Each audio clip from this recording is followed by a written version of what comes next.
आज मैं आपको एक कहानी के माध्यम से ज्ञान की बात बताता हूँ। एक बार क्या था, एक गधा था, वो घास चर रहा था जंगल में, और घास बड़ी हरी हरी घास थी, और वो गधा आराम से उस घास को चर रहा था। थोड़ी देर बाद एक टाइगर आता है, और टाइगर उससे पूछता है कि वाह, आज तो बड़ी हरी हरी घास चर रहे हो। तो गधा टाइगर को बोलता है, अरे ये हरी घास कहाँ है, ये तो पीली है, मैं तो पीली घास खा रहा हूँ। तो टाइगर बोलता है कि घास तो हरी दिखाई दे रही है। उसके बाद गधा बोलता है कि नहीं, ये तो पीली घास है। दोनों के बीच में बहस बढ़ जाती है। बहस करते करते झगड़े का कारण बन जाता है, और वो झगड़ा राजा के पास पहुंचता है।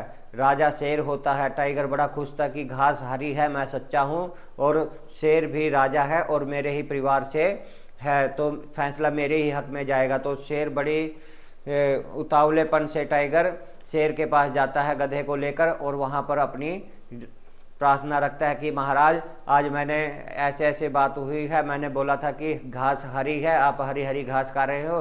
गधा बोलता है कि घास तो पीली है। गधे ने फिर वहाँ पर दरबार में कहा, नहीं महाराज, मैं तो जो घास खा रहा था वो तो पीली थी। तो अब इसका फैसला कीजिए कि कौन सही है कौन गलत है।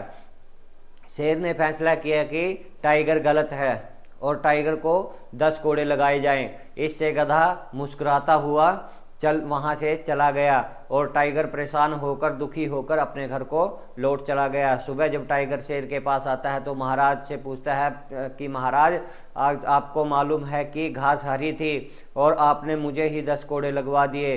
बोलता है, ये आपके 10 कोड़े जो लगे हैं, आपको ये समझाने के लिए लगे हैं कि वो तो गधा था, वो तो हरी चीज को पीली क्या काली भी बता देगा, लेकिन तुम तो ज्ञानवान थे और तुमने शेर के कुल को कलंकित करना चाहा, गधे के साथ में तुम भी गधे हो गए। ये सजा तुम्हारे को इसलिए मिली है कि तुम गधे के साथ में गधे बन रहे थे। तो तात्पर्य यह निकलता है कि जो भी आपसे बहसबाजी करता है, जो भी आपके साथ आर्गुमेंट करता है, उसके साथ बकवासबाजी करता है, उसके साथ यही कथा आपने याद कर लेनी है कि हमें गधे के साथ गधा नहीं होना है, और अपने आप को कंट्रोल रख के और अपने जो कार्य में लगे हुए हैं उसमें निरंतर लगे रहकर उसमें आगे बढ़ते रहना है।